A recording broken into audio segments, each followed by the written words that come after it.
Hola, hola, bienvenidos. Estoy muy feliz de poder iniciar haciendo que es mi primer episodio del podcast. Y estoy inmensamente feliz, inmensamente nerviosa, pero quiero dar lo mejor de mí. Y el único objetivo por el que he creado este canal es para poder compartir y expresarme y hablar un montón porque eso me encanta. Y hay cosas que en esos clips de 30 segundos hasta de un minuto de Instagram, de TikTok, no se puede sacar mucha información valiosa que es la finalidad de esto.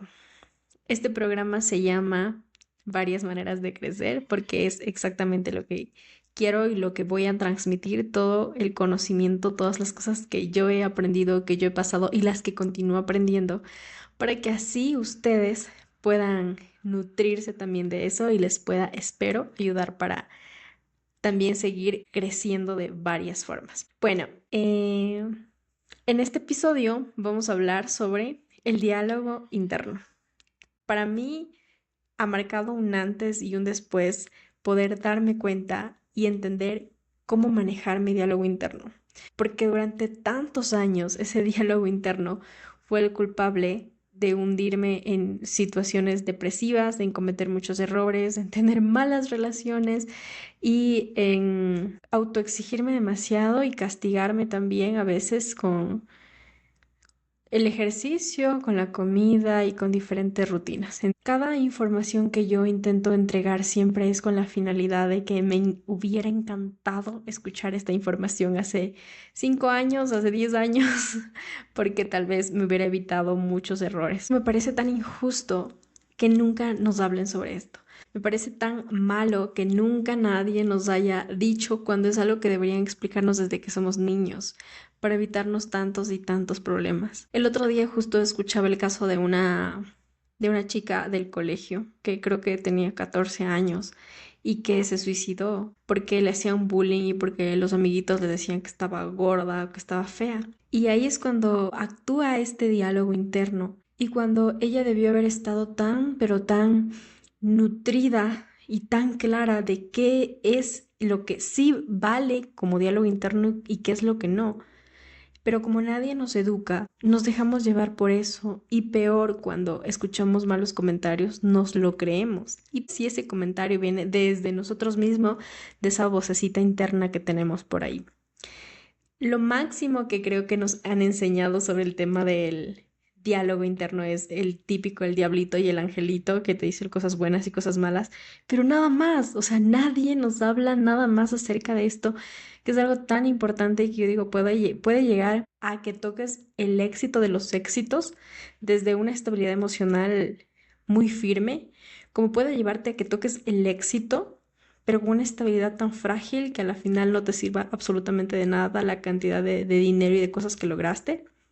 O puede llevarte a hundirte en la desgracia, adicciones y a un montón de cosas con tal de tapar ese hueco y ese vacío emocional, porque nadie nos enseña nunca cómo se deben gestionar estas emociones. ¿Tú qué crees que hay de diferencia entre la calidad de pensamientos de una persona que está llena de problemas, hundida en deudas, con relaciones conflictivas con su familia, con su pareja, a quien tiene todo el éxito que pudiera conseguir? Y no el éxito me refiero solamente a la parte económica, el éxito es subjetivo a la final, es como tú quieras ver el éxito, pero por lo menos para mí el éxito sería poder llegar a tener una vida estable emocionalmente, es decir, abundante, abundante en dinero, abundante en salud, abundante en relaciones de amistad, abundante en relación de pareja, abundante en relación con familia y abundante internamente para que sientas que hay una conexión y un propósito, algo que te motiva a levantarte y a ser feliz. Para mí esa es la definición de éxito. Repito, es muy subjetivo. Habrá gente que tal vez no lo mira así. Pero hablemos referente al éxito a estas personas que lograron ser ultra mega millonarias y obtener unos negocios increíbles. ¿Cuál crees que es la diferencia? Escuché alguna vez que la clave está en los pensamientos de cada persona y de cómo cada persona lo gestiona. Es como que imagínate, tú le dieras la idea de Apple a una persona que tiene una mentalidad tan chiquitita o que sus pensamientos normalmente le atacan y no tiene idea de cómo controlarlos para que construya un imperio. Posiblemente no lo haga y no lo logre, pero si le das ese mismo conocimiento a una persona que trabaja su mente, sabe cómo resetear, que sabe que se conoce a sí mismo y sabe de qué maneras ser tan persuasivo para llegar y cómo alimentarse su mente de forma positiva para alcanzar todo lo que quiera, esa persona va a hacer maravillas cuando le des la idea de Apple. Entonces, esa es la diferencia. Y eso es lo que yo quiero al final admitirte y sacar de este episodio, y es la importancia de esa calidad de pensamientos y de que tú puedas controlar tu mente para que te lleve al más grande de los éxitos, el que sea para ti, o puede hundirte en el fracaso o mantenerte en el piloto automático repitiendo y repitiendo lo mismo como tal vez lo estás haciendo hasta el día de hoy. Y esto lo cuento porque yo lo viví, porque a mí me pasó. Cuando yo decidí renunciar a mi último trabajo, feliz. Yo salí feliz porque dije, ahora sí voy a poderme dedicar a esto que estoy haciendo ahora, pero no tenía idea, ¿no? De por dónde empezar, de qué hacer, qué videos subir, qué información subir. Yo sabía que el objetivo era que yo quería ayudar a mujeres que tenían su lucecita apagada o que de alguna manera estaban viviendo tristes en piloto automático, que podían ser mejores mejorando su relación con el dinero, con la alimentación, con su cuerpo, con su trabajo, con su esencia, con su todo. Entonces, ese era más o menos mi objetivo de lo que yo quería hacer. Y en otro episodio les voy a contar cómo llegué a deshilar tanto para decir, esto es lo que yo quiero hacer con mi vida. Pero bueno, el punto fue que cuando yo decidí renunciar a ese trabajo, dije, ok, soy libre, lo decidí, está hecho, y pensaba yo como que iba a ser la más feliz del mundo. Y fue una locura porque me atacaron los pensamientos de una forma tan horrible, tan cruel y tan fea, pero yo hasta entonces no lo había entendido. Y me atacaron tanto, tanto porque era muy difícil, como que te quitaste todas las responsabilidades porque yo era una persona que vivía totalmente saturada todo el tiempo, o sea, yo era la que quería hacerlo todo. Tenía 3 trabajos. Hacía ejercicio en la mañana, corría en la tarde y bailaba en la noche. O sea, llegaba a la casa como que súper cansada, nada más como que a comer, a hacer las cosas más básicas y dormir, y al otro día madrugar a las 5 de la mañana y darle otra vez. Entonces ese era mi ritmo de vida. Y yo me sentía súper genial porque así lo manejaba y me sentía la más top porque hacía eso, pero no porque estuviera mal, o sea, hubiera estado perfecto si yo lo hubiera hecho desde una decisión consciente, no con la idea de llenarme ese vacío emocional. Entonces, la cosa es que cuando renuncio al trabajo, todos estos niveles donde yo ocupaba un montón de energía para no poder hablar, para no poder pensar, se quedaron expuestos. Imagínense lo que es estar en una casa. Yo vivía sola. Imagínense lo que es estar en una casa, tú sola, donde tienes que pasar todo un día después de haber renunciado a un trabajo. Y encima esta renuncia la hice los primeros días de enero. Entonces se hacía más complicado porque todo el mundo estaba en este modo, empieza el año, productiva y el trabajo y todo lo demás. Y me acuerdo que veía los estados de mis compañeros que estaban en mi antiguo trabajo y yo me sentía tan mal porque decía, ¿qué estoy haciendo? Y empezaba a atacarme la cabeza, como, ¿qué estoy haciendo? No deberías estar haciendo eso, deberías haberte quedado en tu trabajo, ¿cómo se te ocurre renunciar? También yo pensaba como que estoy dejando de lado mi carrera profesional, y también me costaba porque decía, o sea, es una carrera que yo le luché, le lloré para poder alcanzar esta profesión, y ahora simplemente dejarla a un lado es como que... ¿Qué estoy haciendo? ¿Qué estoy haciendo? Y me cuestionaba mucho, me dolía mucho, pero al final en realidad yo decía esto es lo que yo quiero hacer, o sea, y ya está. Y aparte, ni siquiera era como que el tema económico, porque si yo tenía 3 trabajos fue como que renuncié al principal, al que me ocupaba la mayor cantidad del tiempo, pero me quedaban otros 2, que esos me mantenían normal, o sea, como para poder vivir normal. Y era tan loco que yo tenía la cantidad de tiempo como para hacer lo que yo hubiera querido ir, como para irme a una cascada un martes a las 10 de la mañana, como para irme al parque a pintar, como para ponerme a cantar, como para ponerme a bailar, como para irme a un curso de baile a las 10 de la mañana, como para irme al gimnasio a la 1 de la tarde, yo no sé, quizá la vida de los sueños de alguien. Y eso fue lo que me hizo como que clic, que dije, o sea, Si se supone que yo trabajo para conseguir dinero y para en algún momento de mi vida tener como que esa libertad de tiempo y de dinero, que es la que tengo ahora, ¿por qué me siento tan mal? Debería sentirme feliz, debería sentirme hecha, realizada, como completa, porque estoy viviendo la vida de mis sueños. Y yo solo me sentía mal, me sentía esos pensamientos de ataque tan fuertes. Para tratar de tapar esta cantidad de silencio que había, hacía de todo. Yo también sabía que las redes sociales no eran la mejor idea y después de que me ponía a ver redes sociales, pasar y pasar y pasar, cuando paraba me sentía todavía peor. Entonces yo decía, no, no, no, entonces tengo que encontrar alguna otra cosa. Y ya tenía como mis bases de crecimiento personal, entonces yo escribía, meditaba, lloraba, pero no podía controlarlo, era muy fuerte. Después de esto, me descargué una aplicación para escuchar audiolibros y en esta aplicación encontré un libro que se llama Practicando el Poder de la Hora. Entonces empecé a escuchar y justo habló como una parte del tema de la mente, pero era como que una segunda parte, entonces como que no le entendí del todo bien. Y dije, qué raro, pero como que me hizo clic este tema de la mente y la mente, la mente, la mente. Entonces dije, voy a buscar y me puse a buscar en TikTok y tienes que hacer eso, por favor, después de que acabes de escuchar este episodio, tienes que ir a TikTok y buscar el poder de la hora y escucha lo que otras personas tienen para decir acerca de la experiencia que vivieron leyendo este libro. Y ahí es justo la parte en la que yo hablo en uno de mis reels de que yo no sé si este libro hizo clic conmigo porque de verdad yo me sentía muy mal por la época en la que estaba pasando o en realidad porque el libro sí es así de intenso, sí es así de fuerte y tiene ese efecto en todo el mundo que lo lee.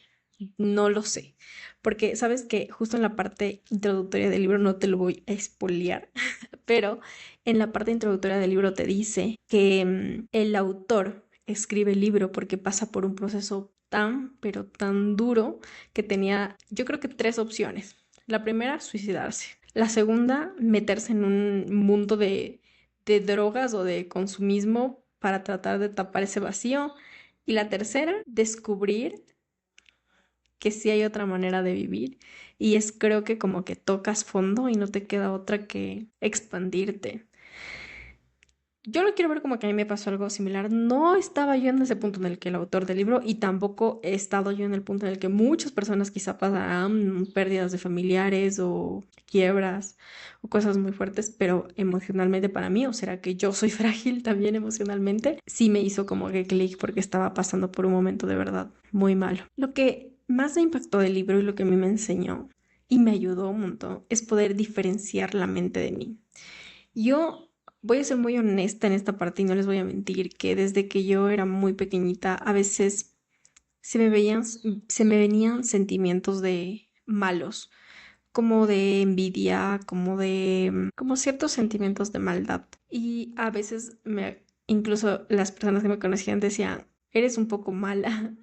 Y yo no sé en qué contexto, ¿no? Pero yo sé que no soy mala persona, pero a veces sí, por ejemplo, te tiendo a decir como que cosas un poco crueles o muy francas que alguien las pudiera ver como que está feo o está mal, tal vez se referían a esa parte. Pero tanto escucharlo, yo sabía pensar que yo tengo algo de malo o que hay algo de malo en mí. O sea, como que lamentablemente yo nací con maldad en mí. Y es así, y por más que yo trate de ser buena o de ser consciente de lo que hago, si yo le doy como que rienda suelta a mi parte de maldad, puedo llegar a ser muy mala y hacer cosas horribles. Y yo sentía que por eso yo nací incrustada a la maldad. Pero en realidad me di cuenta que tú no eres tu mente. Y también me lo dijo el psicólogo, que es como que tu mente, tu falso yo, el ego, que en realidad no eres tú, o sea, tú eres la luz infinita, el todo, parte de la creación de Dios, y esta parte oscura que vendría a llamarse ego, máscara, la mente negativa, es la que en realidad es la que te puede tender a ser muy mala, obviamente que sí.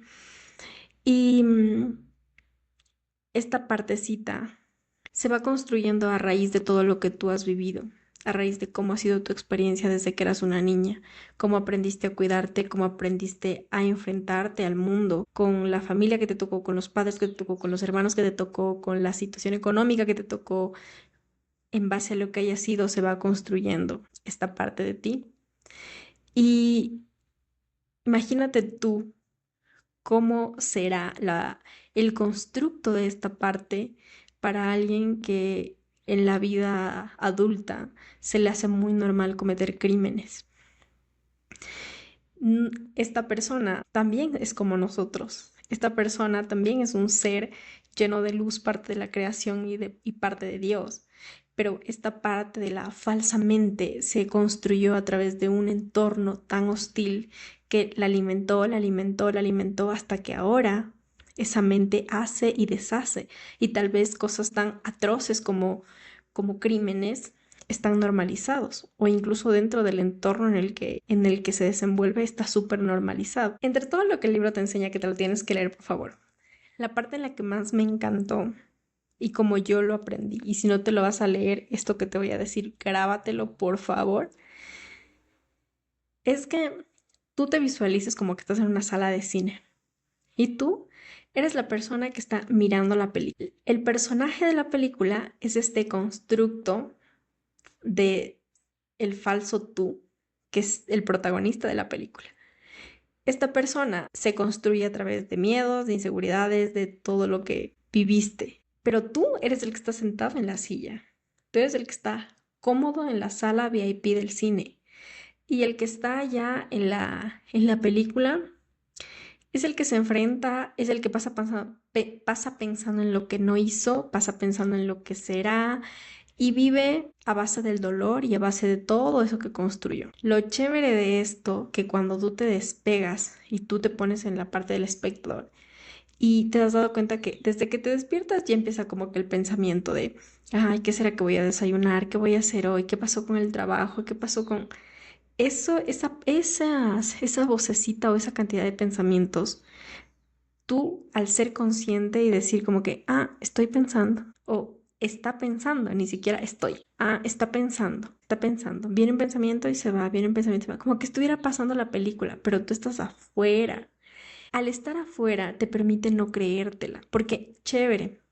Si es que la mente solamente anduviera pensando en qué voy a hacer de desayuno, qué voy a hacer de merienda, qué voy a hacer en el trabajo, y es que no es solo eso, lo más hostil, lo más difícil, lo más duro es cuando la mente empieza a atacarte, cuando alguien toca la herida, empieza a atacarte. Y por ejemplo, tu esposo te dijo que la comida estaba fea. Entonces la mente empieza a atacarte y empieza a decir, es que seguro ya no me quiere, es que seguro ya se consiguió otra, yo no sé por qué está conmigo, tal vez ya me dejó de querer. Y empieza esta cantidad de pensamientos. Ahí cuando te empieza a doler, ahí es cuando debes reaccionar y darte cuenta y decir, te sales de la película y te das cuenta que esos son pensamientos, o sea, está pensando la mente, está pensando el personaje a través de la herida y tú estás desde la sala aquí de cine y le quitas automáticamente el control. Y como te saliste de la película ya no te duele, es como que, ok.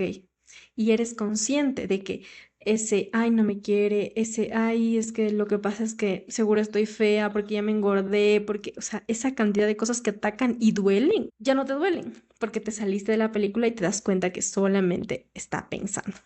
Eso a mí me dio una tremenda paz porque la mayor parte del tiempo pasaba pensando en esto. Entonces, esa paz que me dio fue increíble, como de que, viene un pensamiento, se va, viene un pensamiento, se va. Y eso es lo que te ayuda a conectarte contigo.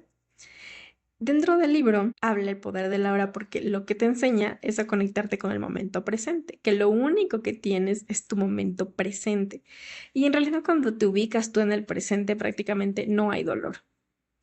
Y cuando hasta ahora lo practico y lo hago, cuando empiezo a sentir como que ese sentimiento de insatisfacción, de dolor, de estos pensamientos negativos, lo que hago es primero me salgo de la película, soy consciente de que a través de la herida es que aparecen estos pensamientos y me ubico en el presente. Entonces hay diferentes formas de ubicarte en el presente, pero tú tienes que hacerlo intencional porque tú eres la que está mandando y ocupando esta herramienta que es tu mente para que haga algo.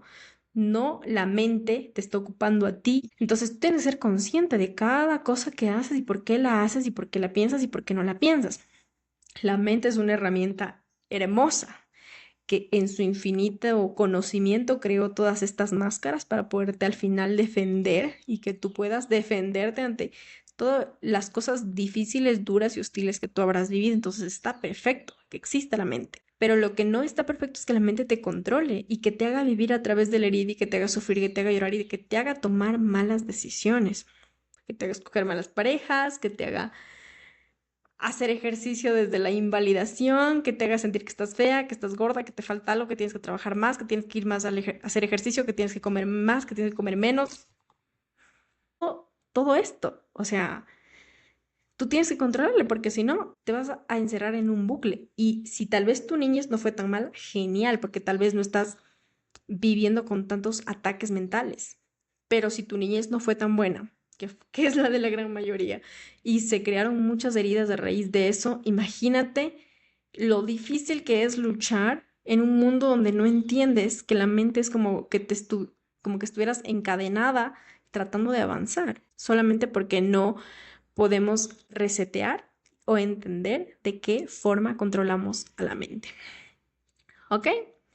Entonces, para poder nosotros controlar la mente hay diferentes formas.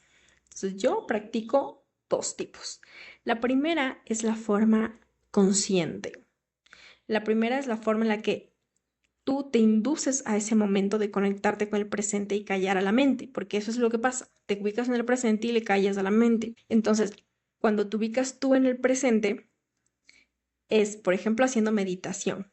Cuando haces ejercicios de respiración, cerrados los ojos, meditando, te estás ubicado en el presente. Entonces, cuando meditas, te empiezas a concentrar en la respiración. Solo el hecho de ser consciente como el aire entra en ti y lo botas, estás conectándote con el presente. Y estás obligándole a la mente a callarse y a quedarse como ahí porque estoy en mi momento presente. Detrás de la meditación hay una tremenda ciencia y cantidad de cosas increíbles que puedes llegar a hacer y de reprogramar tu cerebro, pero es importante iniciar al menos por esa parte, como que inducir a meditar para poder ubicarte en el presente y ser consciente. Pero también hay formas de ubicarte en el presente sin tener que literal cerrar los ojos y tener un espacio vacío donde nadie te hable. Y ahí viene esta llamada práctica del mindfulness para que lo vayas a investigar, que es una práctica de meditación donde te enseña a estar en el presente, pero no es una meditación como que cierras los ojos y ya, sino que es una práctica donde constantemente, mientras haces todo lo que haces, te ubicas en el presente. Entonces, por ejemplo, vas a un parque y en el parque no estás pensando en qué voy a hacer y ni todo este juego mental.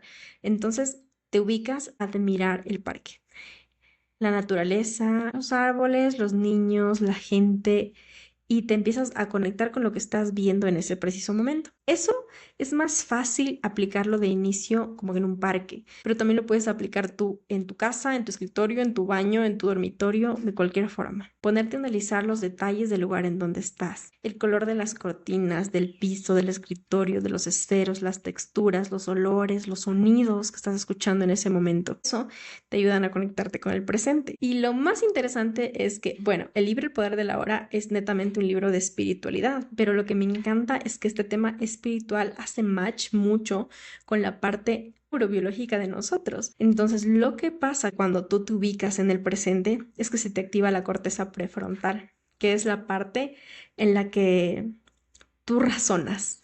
Es tu parte de sabiduría, es tu parte de conocimiento, es tu parte sabia, mientras que la parte de la amígdala es la que actúa a través de la herida, se activa cuando algo te duele, se activa cuando algo está mal. Cuando tú activas la corteza prefrontal, hay un montón de maneras de activar la corteza prefrontal, pero ubicarte en el presente es una de ellas y la más poderosa. Te ubicas en el presente, se activa la corteza prefrontal y automáticamente bajan tus niveles de cortisol, aumenta tu serotonina, aumenta la oxitocina y te sientes más feliz. Entonces, de verdad, esto es mágico, no solamente hablando de la parte espiritual, pero de verdad funciona. También hay que ser realistas, que esto es como un músculo, o sea, lo tienes que ir puliendo y lo tienes que ir trabajando. Tampoco es como que de un momento a otro, de la noche a la mañana, ¡pam! Ya. No, y esto es mucho de lo que en este tema espiritual también se llama como el despertar, porque cuando tú logras conectarte con el momento presente, con lo que tú escuchas, con lo que tú sientes, el clima, lo que miras, es como, ¿saben a qué? Yo le asemejo, ¿han visto Crepúsculo? La última parte donde Bella se convierte en vampiro.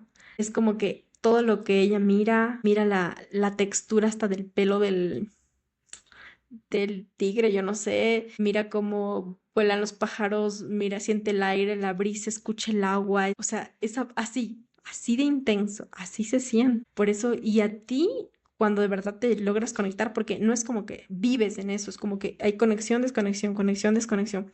Cuando logras esta conexión, lo más simple, si tú puedes estar sentada en la sala, en el comedor de tu casa, logras conectarte con el entorno donde estás y te invades de una sensación de paz tan intensa que a mí me da como ganas de llorar. Y me da ganas de llorar al nivel del agradecimiento de todo lo que tienes. O sea, llega a ese nivel y ese es el poder de conectarte con tu momento presente. La otra parte, la meditación con los ojos abiertos.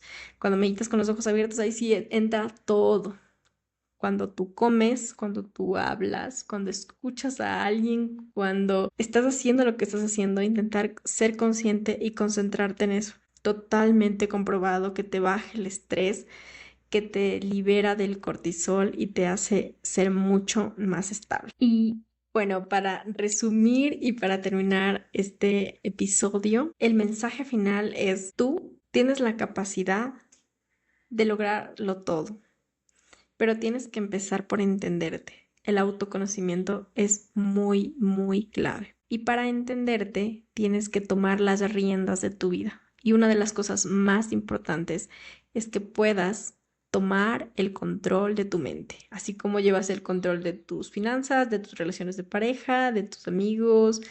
El control de tu mente es el control más importante que debes llegar a tener para poder llegar a alcanzar esa paz, esa felicidad y ahí sí, todo lo que para ti signifique éxito, pero desde ese lugar de amor y de plenitud primero. Y lo más lindo y lo más interesante que eso está al alcance de ya. Entonces, lo que yo te pudiera recomendar que hagas es inicia leyendo este libro. Si no lo quieres leer, por favor, inicia aplicando esto. Haz esta desconexión de tu mente. Empieza a salirte de la película cada que algo te duela para ubicarte en el presente. Puedes intentar hacer meditación o puedes investigar técnicas de mindfulness para ser consciente. También puedes conectarte contigo a través de la respiración. Y eso me lo enseñó el psicólogo. Me dijo, yo tenía episodios donde me desregulaba totalmente y lloraba y lanzaba las cosas. Y el psicólogo me dijo que lo que puedo hacer es un ejercicio de respiración, respirar, inhalar en 7 y exhalar en 8.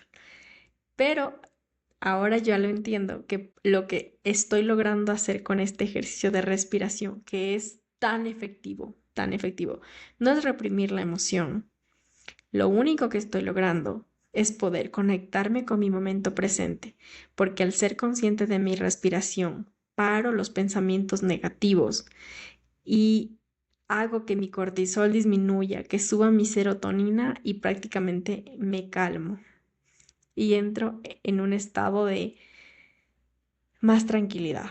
Entonces, lo que pudiera recomendar es que pudieras realizar estos ejercicios, investigar más sobre qué es lo que pasa con nuestro cerebro cuando estás presente, si necesitas más información, el poder de estar presente, busque este libro o cualquier otra información referente a vivir el momento presente, busca qué es el mindfulness y cómo lo pudieras incorporar en tu vida. Y bueno, yo voy a hacer todo este tipo de contenido sobre todas las cosas que a mí me han ayudado y que a mí me estabilizan y me restauran para poder estar emocionalmente mucho más fuerte y enfrentarse cada día a todos los retos que nos vienen. Nos vemos en un próximo episodio. Chao.